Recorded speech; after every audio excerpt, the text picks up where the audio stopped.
Hi everyone, welcome to my full stack Dart tutorial. So we're going to be looking into this really cool project called Serverpod, which essentially lets you build a Flutter app that has a server-side backend also built in Dart, and the two really play really well together.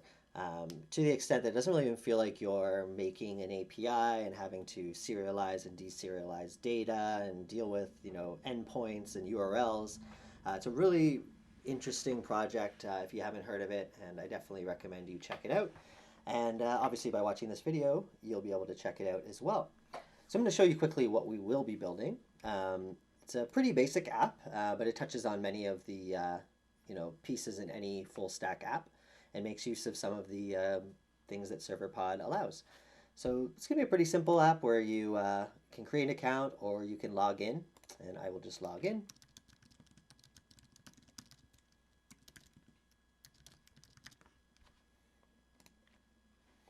And right here we have a list. This is kind of like a list for groceries, but even if that kind of sounds boring to you, I think you'll find it's gonna be pretty exciting to build because there's a lot of cool little moving parts here. So the idea for this app, and if you've watched any of my other tutorials, you've probably seen me build this same app before, just using different technologies on the back end specifically. But basically, it allows you to sort of categorize your grocery items into the different areas of the grocery store, which just makes it a lot easier when you go shopping to have a list in an order. So, I can put pizza in the frozen section, and maybe I need to pick up some soap, so I might put that, here. And it allows you to, check these things off and uncheck them, and you can even rename them. Maybe I want to have a capital. And I can also swipe to, delete this thing and it gets removed. And all this is being persistent on the server.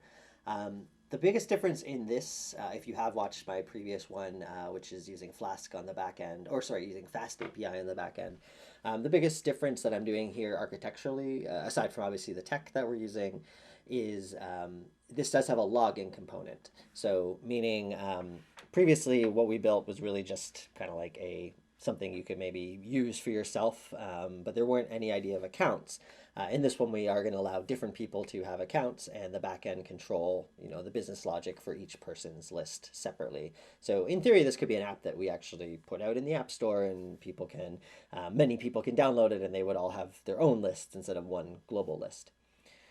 Also within here, we have a bit of a profile, and although that's kind of, to me, useless in this case, I do want to kind of show how Serverpod handles image uploading and file storage, and we'll be using S3 to actually store the files, with Serverpod as kind of like the middleman on that. So we will see stuff like being able to change your profile photo to something else and whatnot.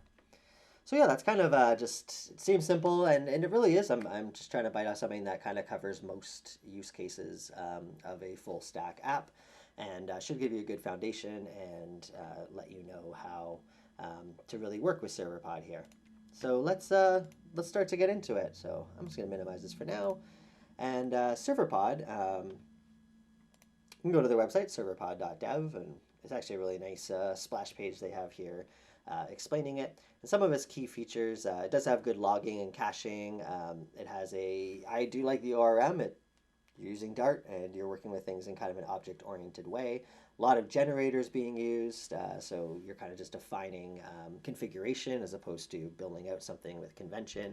It supports file uploads, authentication. We'll be using email authentication, but it's actually pretty easy to also set up Google connection as well, and Apple, signing in with Apple currently. Something really cool, which, if this tutorial series doesn't go too far over time, it supports WebSockets out of the box. So we might actually add in something which isn't in the version that I built for demo purposes, to allow some kind of socket connection stuff.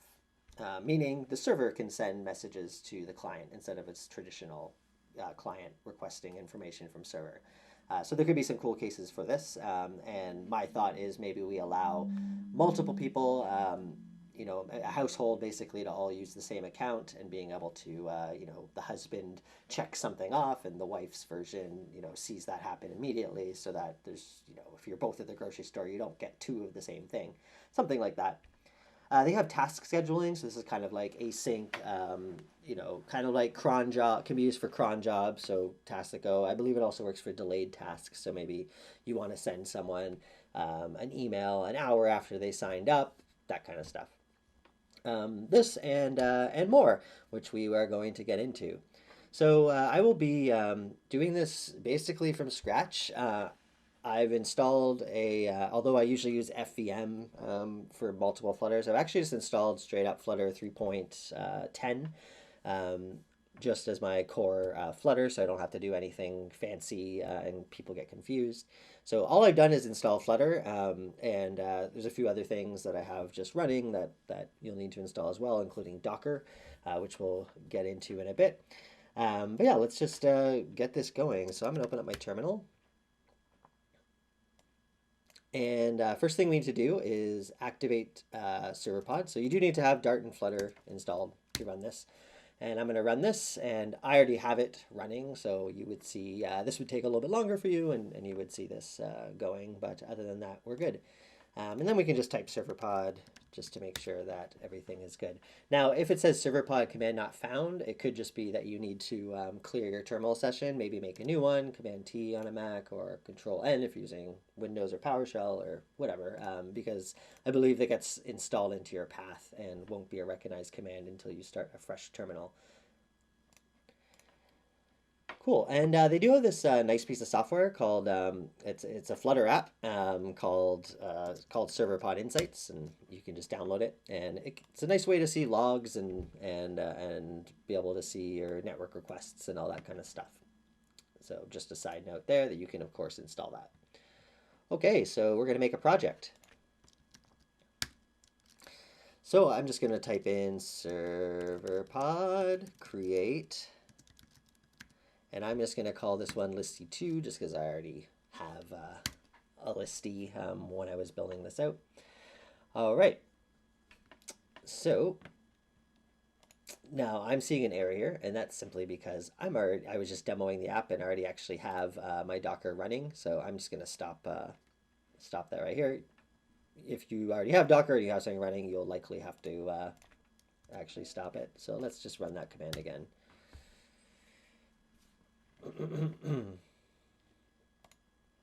Ports in use. Still, I think it just hasn't fully shut down yet. Let's try one more time. There we go. So yeah, just make sure you're not actually running using those ports for anything. So it's basically just doing a Flutter create in here.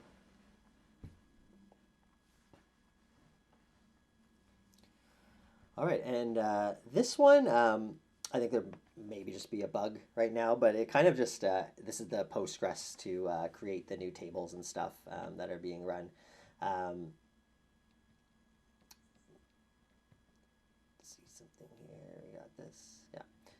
Postgres is ready. Great. So if we go to Docker now, we will see that listy2 server has been set up. And within here, you'll actually see three different pieces. There's the Redis, there's Postgres, and then there's this server Postgres run. I think this is just the Docker container that deals with sort of like creating these commands right here.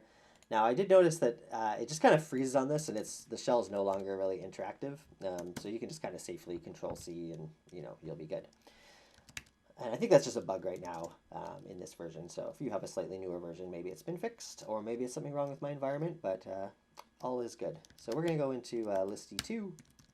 And I'm going to open up, you'll see there's 3 folders in here. I'm going to open up everything in VS Code, all 3 folders, just as if the root is right above them. All right, so let's take a peek at what is inside a Serverpod project. So you'll see there's 3 primary folders, as well as just the GitHub folder, and this just has some deployment stuff, which we will be getting into at the end to do deploy this to AWS. But these are our 3 main things.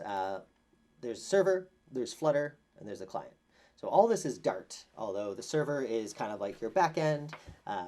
Flutter is, a Flutter app, and client is kind of the bridge between these two things. You shouldn't, aside from a couple like configurations, there's not really much you ever have to do in this on a standard Serverpod project. It's a lot of it is just code generated from your server to sort of create those bridges between the app and the server. So within the server, which we'll look at first, let's first look at the bin, and this is just the main.dart file that you essentially run. So nothing there's no need to modify this file. In fact, it says typically there is no need to modify this file. Maybe you'll find a need. I have not found a need yet. So that's just the binary basically that runs the server. And then we have this config folder, and this is where all of our configuration is. If you are using version control, which I imagine you would be on GitHub or Bitbucket or whatever, you'll definitely want to make sure these files are ignored because these aren't things you'd want to. These are like your secrets and stuff like that. So you wouldn't want these to be put up on the internet for in case there's a leak or in case you accidentally put it in a public repo, etc., etc. But these are your local configuration files, and there's one for development, one for production, and one for staging. Currently, or at least initially, we'll only be worried about the development one out of those three, because this is all of our stuff for development. And this is basically a YAML file, so you'll be familiar with YAML if you've done Flutter. And it's sort of has some configuration for the API server, so that's actually like when Flutter is talking to our server, what port does it use, is it on localhost, etc., etc. There's an insight server, and that's for that app that I quickly showed to be able to see logs and stuff like that. There's a web server too. Now, the web server is kind of an interesting add-on to this. This allows you to create kind of just like a typical RESTful API aside from your normal API that Flutter is going to use, because you might want to have something like that for an admin panel or something that you want to build in React or something else, or expose your API to a third party, etc., etc. And then you have your database configuration and your Redis configuration, and these line up with when we started this project, it created this Docker file, or used this Docker file to create this right here. And these will line up with that. You'll see the port numbers and everything, port 8091, Postgres is on 8090, etc., etc. So that's your development. Likely, at least for development, you shouldn't have to change anything here because it's already kind of set up to work with Docker. The other one that's important to look at is passwords. And here a bunch of passwords for secrets and stuff are created. And if we do, and we will in this tutorial, I'll be adding some, our AWS S3 bucket credentials and stuff like that. They'll get added into here. Again, you won't be version controlling this. This is something you'll want to keep, secret and safe. And it just is your kind of like environment variables for your server. All right, and the other production staging is just like the development one, and generator is just, I don't think there's too much we'll ever have to do in this one, but this is just a file for anything to do with generation. Okay, so that's the config. Generated, we'll skip over for a minute. Web, we're not even going to be touching in this, but this would be, you could build an actual like website hosted within your server, again, for maybe a management console or just a landing page or something like that if you wanted to all run it together. So we won't really worry about that one. Lib is where we're basically going to be working. So this is our server.dart, and this is basically when you run that binary to the main.dart. It's basically loading this and starting up your server, and it's setting some routes and stuff like that. And we'll be adding some more things in here for configuration and everything. Inside the source folder, there's a few folders here. We will be mostly working in endpoints and protocol. So protocol, this is where you actually kind of do that configuration I was talking about. So if I was creating a model, and in our case, we're going to have things like categories and ingredients and stuff like that, we would be creating it right in here. And there's already an example one, and this isn't a database-driven model. This is just like a serialization. There's no model in our database in our Postgres called example, but you can create these protocols, these models essentially, and work with them through your APIs. And the cool thing is anything you build here ends up getting generated, and your Flutter side can, because of that client in between, the Flutter side will be like, hey, I know what an example is, and I know it has a name, and I know it has data, which happens to be an int, et cetera, et cetera. So we'll be doing things in here, basically just to kind of set up stuff, and then essentially Serverpod will generate all the corresponding files for it, as well as the SQL code you would need to actually create the database tables and stuff if it is a database-driven model. And then we have endpoints. So endpoints, and here's the example one with a little bit of documentation. So we would create different, I like to think of each endpoint as kind of like a different, if you're thinking of like, you know, a lot of architecture that people do in Flutter of feature-based architecture, which I like to follow too. You might have one of these for each model. So in our case, we're going to have one for ingredient, and we're going to have one for category, and we're going to have one for like a user profile. And within those, that's kind of like the root of it. And within it, we would have different endpoints, like one for, if it's CRUD, you know, we'd be having one for creating, reading, updating, deleting, listing, you know, all that kind of stuff for our actual data. And all these endpoints end up getting generated into files that our Flutter app can then talk to. And I think you'll see this is really cool because you don't feel like you're, you know, I've built lots of full stack applications, and you have to kind of build this bridge in between that has all these things that go wrong, spelling mistakes, everything's just really like a string and JSON data. This really takes everything that annoys me about that out of it, and it doesn't even feel like you're writing something that's talking to a server. It feels like you just have a back end and a front end that are one application. There's future calls, which we probably won't be touching in this series, but this is for that sort of like making cron jobs or calls that will happen sometime in the future, like you know, sending someone an email an hour after they sign up or whatever the case is. Then we have a generated folder, and these we won't touch because these get generated. You'll see the code's kind of you know, a little bit weird looking, much like if you've used freeze or anything like that and never looked at that code. This is all stuff that gets generated by the generators that the Serverpod team has built. So yeah, that's what will be, that's basically the server side of it, with, you know, just as a quick overview. All right, let's look at the, I mentioned the client side this is mostly all just generated things.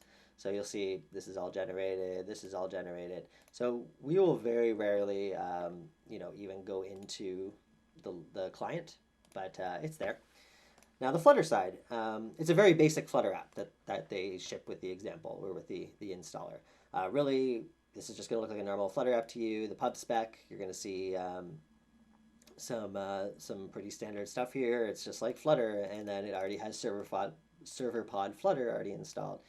And this interesting thing here is we are actually including something called listy2client, which is actually just going back a directory and then into here. So this file right here is actually like a package of our considered basically like the same thing as if you installed something on pubdev. And yeah, we just have, this is, other than that, it's a very basic pub spec right there. And we have, you know, obviously the folders for Linux and Windows and Mac and iOS and Android all set up, and they're all good.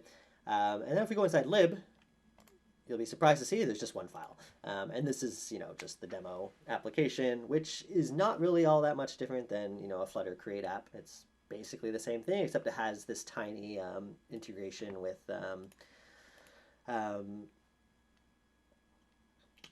Serverpod. So why don't we just take a quick look at this? Let's get it up and running. So what I need to do is I need to go into the server directory, and we're just going to run Serverpod.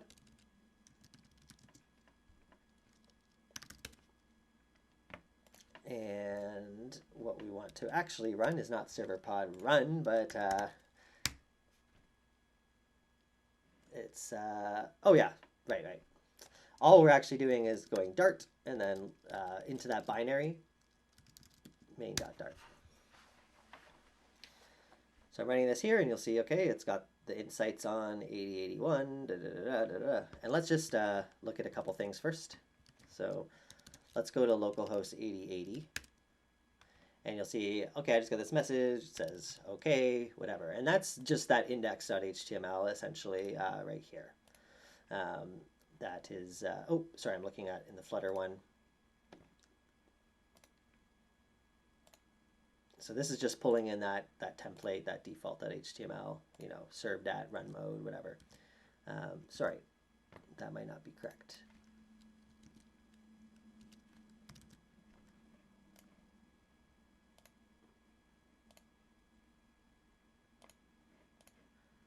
Server running on 8080. Sorry, yeah, the web server is 8082, and this is that index.html, yeah, that's just the actual like typical web server, not the API server.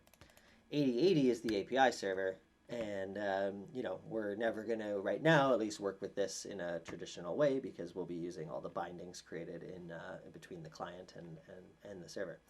But it is running, which is cool. So now let's get this app started up. So I'm just going to go into the main.dart here, and I have it set to use my iPhone simulator. So let's just try running it.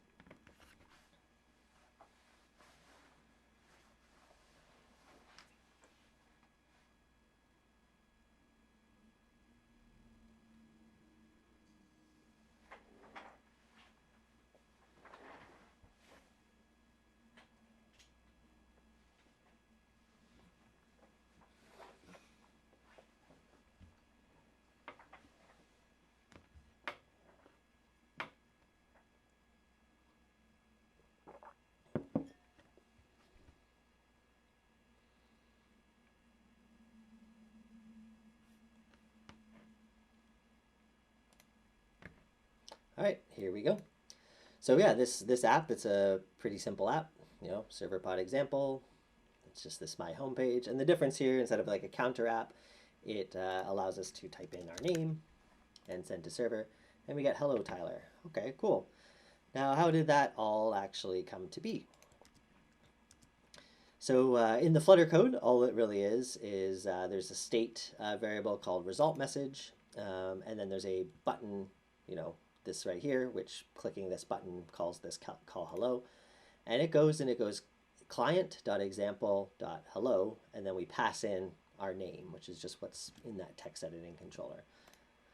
And yeah, if we try like to click on this, we can actually, you know, kind of see what's going on. This is the generated code and whatnot, but really like what we want to be looking at and possibly changing is we would go to the server lib source endpoints, and this is the example endpoint.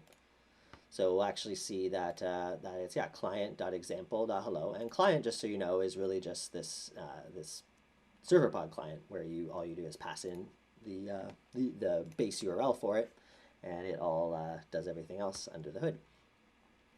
And this hello function, all it really does is the way this sort of works is we are going to be getting a string back, a future of a string. All endpoints will always be a future in Serverpod, which makes sense because it's coming back asynchronously through an API request. And the first parameter is always session, which is just built into Serverpod, and this allows you to get things like the logged in user data, you know, stuff like you know, caching sort of information, et cetera, et cetera. And then this is the parameter. So now you'll see back in main.dart, we don't actually pass in the session. That's just something that's always handled server side. So we just pass in the first parameter. And this is just Dart code. So like, sure, this is a parameter that was that's like this, but we can, of course, if we decided, oh, we want to be a little more specific, we could, in our server, decide to use, you know, this sort of format of parameters. And if we save that and run another command, so here we want to, from, again, the server directory, which I'm already in, we can go serverpod generate. And this will make those sort of changes to our code. There we go. And now if we actually go back to our main.dart, you're going to see there's an error here. And that's because this actually knows that it's expecting it to have a required thing of a parameter of name. So we can go like that. And now we do have to restart our server because it's still running in memory with the old code. So we just can rerun it there. And right here, we don't have to restart our app because we have hot reload in Flutter, which is great. So I can go like this, and we should still see it's working. Cool. And we can do something else here where maybe we say, goodbye, that name. Now, in this case, I don't really have to generate anything new because I'm not really changing like the bindings or the arguments or whatever, but I do have to restart my server because, again, it's running in memory. And if we send this again, we see goodbye, Tyler. Very cool. So that's that's the example app in a nutshell of all the pieces. And just to kind of review, we're calling all this stuff is being generated. So this example thing, this client, for instance, is actually part of that, or the example itself is part of the list-c2 client, source protocol client. And if we were to look at that file, it is this kind of ugly but powerful generated code that we never have to write or really understand. And then we call the name of the method.